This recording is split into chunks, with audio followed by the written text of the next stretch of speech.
நல்லவனாக இருக்கிறதுக்கும் கெட்டவனாக இருக்கிறதுக்கும் சின்ன சின்ன வித்தியாசம் தாங்க இந்த வாழ்க்கையில் நம்ம பார்க்குறோம். ஸோ நல்லவனாக இருக்கிறவன் பார்த்திங்கன்னா சம்பாதிக்க முடியாது, கெட்டவனாக இருந்தால் நிறைய சம்பாதிக்கலாம் அப்படிங்கிற ஒரு தப்பான கருத்து இருக்குது.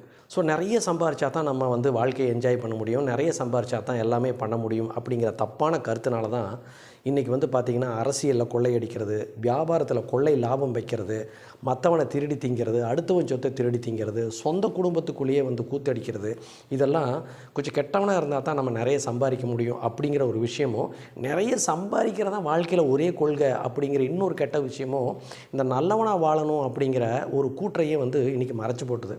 ஆனால் அந்த கெட்டவங்களாக இருக்கிற ஆஃபீஸர் என்ன பண்ணுறாங்க, அரசியல்வாதிகள் மற்ற இன்னும் கூட இருக்கிற கூட்டு கொள்ளைகளோடு சேர்ந்துக்கிட்டு நிறைய கொள்ளையடிக்கிறாங்க. ஆனால் இன்னொரு கேள்வி இருக்குது, சார் நல்லா தான் சார் அவன் இருந்தான், அவன் ஏன் சார் வாழ்க்கையில் என்ஜாய் பண்ணான், அவனும் சீக்கிரம் செத்து போயிட்டான்ல அப்படின்னு ஒன்று இருக்கும். கெட்டவன் இன்னும் நல்லா வாழ்ந்துட்டுருக்கிறான், இதுக்கு என்ன சொல்கிறீங்க அப்படிங்கிற ஒரு கேள்வியும் இருக்குது. ஆனால் நல்லா ஞாபகம் வச்சுக்கோங்க, கர்மா அப்படின்னு சொல்லுவாங்க. அதாவது என்னென்னா, நமக்கு முன்னாடி செஞ்ச தப்புலாம் நம்மளுடைய சந்ததியரை சேரும் அப்படிங்கிற ஒரு விஷயம் இருக்குது.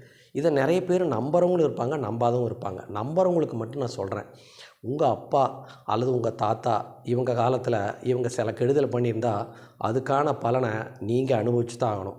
நீங்கள் பண்ணினதுக்கு உங்கள் குழந்தைங்க அனுபவிச்சு தான் ஆகும். புரியுதுங்களா?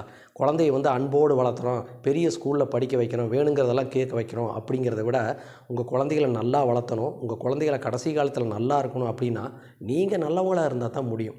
சரி, பணக்காரனாக இல்லைன்னா வாழ்க்கை கெட்டு போயிடும்னு நினைக்கிறீங்களா? அதிகபட்ச பணம் வச்சுருந்தா வாழ்க்கை நல்லா இருக்கும்னு நினைக்கிறீங்களா? அதெல்லாம் ஒன்றுமே கிடையாதுங்க. ஒரு ஏஜுக்கு மேலே 25 வயசு வரைக்கும் ஒரு ஏஜ், 35 வயசு வரைக்கும் ஒரு ஏஜ், 45 வயசு வரைக்கும் ஒரு ஏஜ், 55 வயசு வரைக்கும் ஒரு ஏஜ், 65 வயசு வரைக்கும் ஒரு ஏஜ், அதுக்கு மேலே இருக்கிறது நம்மளுடைய ஆரோக்கியத்தை பொறுத்து இருக்குது. இந்த ஒவ்வொரு ஸ்டேஜ்லேயும் பார்த்திங்கன்னா இந்த உங்களுடைய வாழ்க்கையினுடைய பட்டுதல் கம்மியாயிட்டே வரும். அதாவது 25லேருந்து 35, 45, 55, 60ங்கிறப்ப கம்மியாயிட்டே வரும். சம்பாதிக்கணும், வாழ்க்கையை நல்லா என்ஜாய் பண்ணணும், குடும்பத்தோடு இருக்கணும், அதெல்லாம் கரெக்டு தான்.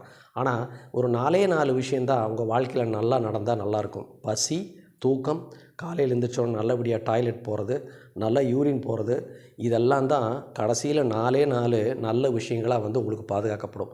உங்களுடைய பணமோ, உங்களுடைய பெரிய அதிகாரமோ, அல்லது நீங்கள் கொள்ளையடித்த பணமோ, இதெல்லாம் என்றைக்குமே கூட வர போகாதில்ல. ஆனால் இன்றைய காலகட்டத்தில் நம்ம சொல்கிற இந்த விஷயம் இருக்குது பாருங்கள், இது யாரும் கேட்குறதுக்கு ரெடி ஆகலை.